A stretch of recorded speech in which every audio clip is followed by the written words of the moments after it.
Set aside your worries, it's okay now. Hi mga ka-mems! Welcome back to another skincare video.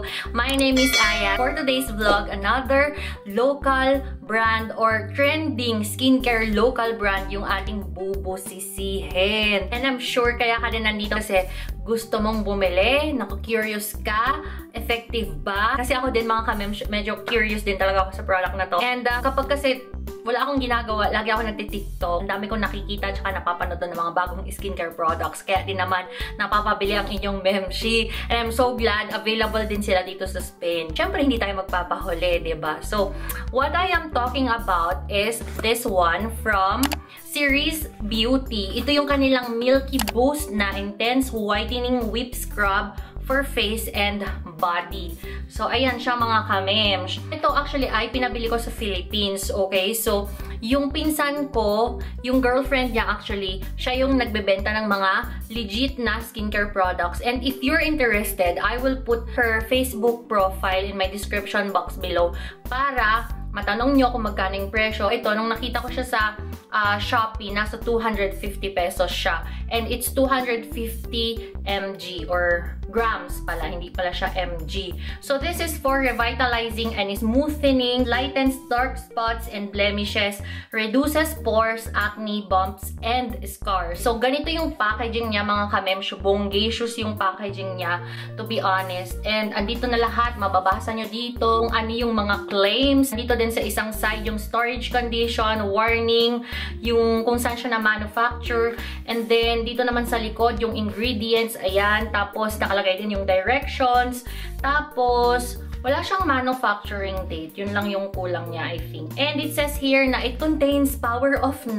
Meron siyang niacinamide, glutathione, alpha-arbutin, sodium lactate, tomato extract, papaya fruit extract, tranexamic acid, cucumber extract, oat extract. Probably, I will call this scrub for melasma treatment kasi pwede siyang gawin or pwede siyang gamitin sa inyong mukha.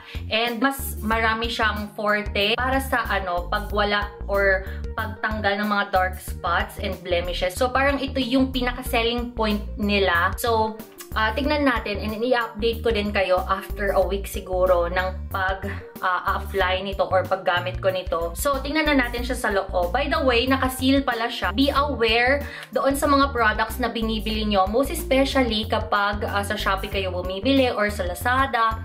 Make sure na legit silang mga sellers and meron silang mga reviews na nakalagay. Tapos, makikita mo naman doon actually kung ilan na yung mga nabenta nilang mga products. Tapos, yung mga comment ng mga tao na bumili na sa kanila. Okay, so this is the packaging sa loob. Ayan siya, yung product natin, mga ka-mems. Ay, ang cute! First time ko to actually na mamimit, itong product ni Ma'am Shimimi. So, ganito siya, yung color niya. Sa taas yata, parang may pagka-pink, tapos merong pagka-sky blue naman dito sa baba. So, ayan siya, nakakaloka. Ganda ng packaging. Hindi siya tinipid, and meron siyang another seal dito. Wow! Okay, wala na siyang takip dito. So, ganyan yung color niya. Ang bango! Ang bango! Ang bango! Alam niyo mga ka-mems, pinaka-selling point naman para sa akin is yung fragrance ng mga products. Sa mga lotions at sa mga ganitong body scrub, talagang bet na bet ko yung sobrang, alam niyo yun, manunuot talaga siya sa kaloob-looban ng katawan mo, kaluluwa mo, ganun yung gusto kong amoy. Para siyang candy na parang papaya. Parang yun yung nag-overpower doon sa amoy. So, ayan siya, mga ka-mems. Nabasa ko pala doon sa Facebook page ni Ma'am Shimimi na yung dalawang kulay na yan. So, same formulation lang yan, mga ka-mems. Halos hindi mo makita yung mga beads. And, by the way, micro beads or natural micro beads yung ginamit nila dito, hindi yung mga synthetic. So, ayun. Okay, so before sa mukha natin gagamitin ko na muna siya doon sa braso. So, ganito yung consistency niya, mga ka-mems. Ayan. Very thick yung kanyang consistency. Nag-i-stick siya doon sa iyong skin. Ayan, hindi siya nahuhulog. Diba? It's so nice. So, tignan natin kasi ang ganda daw ng formulation nito. And then, i-apply lang natin siya. Ayan. Parang napadami ko yata yung lagay. Explain ko lang sa inyo while ini-scrub ko siya dito sa balat ko kung paano gamitin tong body scrub na to. Sabi ni Ma'am Shimimi na either way, pwede mo siyang gamitin during naliligo ka or after maligo. What I meant doon sa after maligo is pwede mo siyang gawing lotion actually without rinsing it. Pero ayun, during naliligo ka, parang feeling ko doon mo mas maximize yung exfoliation factor ng product na to. And then you can use this twice a week. Most especially sa mga memshies na may mga dry at saka sensitive skin. And then the rest, pwede mo siyang gamitin like pinaka-maximum 3 days a week. Wait lang natin siya for about 10 minutes. Okay? And then balikan ko kayo mamaya. Tapos gamitin din naman natin siya sa face natin. Hi mga ka-mems! Ayan, 10 minutes is over. Kaya naman, banlawan na natin siya. In fairness, tumigas siya sa balat ko. Ayan siya, oh. Okay siya na kahit na hindi na i-rinse. Kasi as you can see, ayan, natatanggal siya very easily. Diba? Ang saya-saya. Kaso nga lang, medyo napakapal yung pagkakalagay ko. So, mas maganda siguro kapag hindi natin i-rinse mamaya, nipisan natin siya.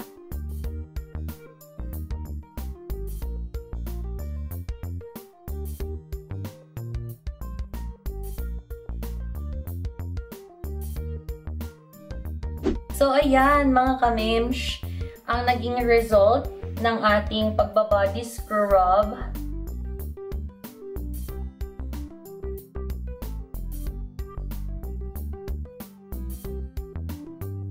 Okay, so looking at it, meron naman siyang ginawang difference. Let's say, 1 shade lighter than my natural color.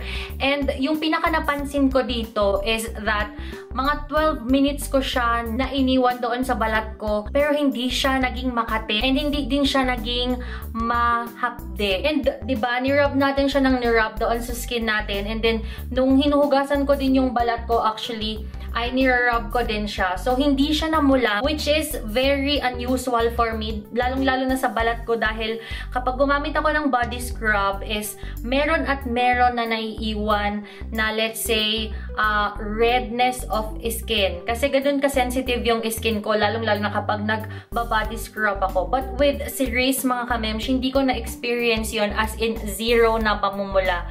So, ang ganda. At saka ang lambot niya sa balat. Siguro kung nandito lang kayo, mga ka-mems, ipapahawak ko tong side na to ng braso ko. Ang lambot niya, ang smooth niya actually. Tapos ang dulas-dulas. So, ganun yung pakiramdam. Para kayong nag-apply ng conditioner. So, ganun. At saka, naiwan yung bangon. As in, nanonood siya doon sa loob ng balat mo. So, ngayon, titignan naman natin siya sa mukha, kung same effect din ba yung ibibigay niya. And mas magiging concern siguro ako dito doon nga sa pagpupula ng aking balat. As much as possible, ayoko ng mga harsh na mga body scrub. So ayan mga ka-mems, naghilamos lang ako ng mukha kasi naka-makeup tayo kanina. And very important, most especially kapag magba-body scrub kayo or mag-scrub kayo ng inyong face, ay malinis yung balat ninyo. Ang pinanghilamos ko lang doon sa face ko ay itong madalas yung tinatanong sa akin. Ito yung Deep Cleansing Oil from DHC. Ito po yung brand niya, mga ka-mems. So, ayan, nakalagay dito na DHC. And this is a Japanese brand sa mga hindi familiar dito. Kasi laging tinatanong sa akin kung anong brand yung Deep Cleansing Oil ko. Maglalagay din ako doon sa baba or sa description box kung saan to nabibili. Sa mga shoppers or buyers natin ng Shopee and Lazada, ilalagay ko din yung link doon. Haluin ko lang siya kasi mas gusto ko na nahalo siya and mag-combine yung dalawang colors. Ang ganda, oh. Lumabas color purple. So, ang purpose nito, mga ka-mems, is for exfoliation. And napaka-importante ng exfoliation sa ating balat para ma-purify niya yung skin natin or yung balat natin, malinis yung mga pores, hindi tayo magkaroon ng mga clogged pores, ng whiteheads, ng darkheads, ng pimples. And ayun, di ba, kung malinis yung ating mga pores is magiging makinis yung balat natin and mas magiging effective yung mga skincare products na nilalagay natin doon sa balat natin. Yan, the waiting is over. So, hindi ko pala siya nilagay dito sa area na to for your information kasi nga nagda-dry yung balat ko dyan. Tuyo na siya, mga ka-mems. Tapos try natin na i-rub ng kaunti yung product natin sa ating balat. Ano?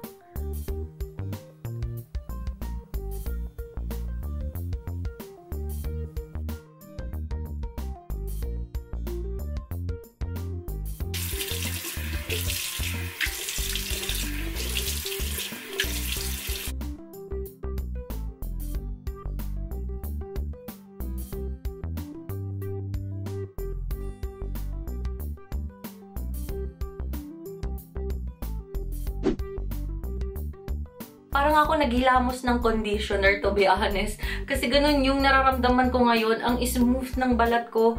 Parang balat ng baby. Ayan o. Very delicate. Ang ganda, promise. Kung nakita nyo, kinuskus ko na siya sa mukha ko kanina, diba? Para makita ko kung mag-red ba yung face ko or something. Tapos nakita nyo naman kanina na basa pa yung mukha ko. Hindi ko pa siya pinupunasan. So nakita nyo naman doon, hindi namula yung balat ko, mga kamems. Knowing na I have a very sensitive skin.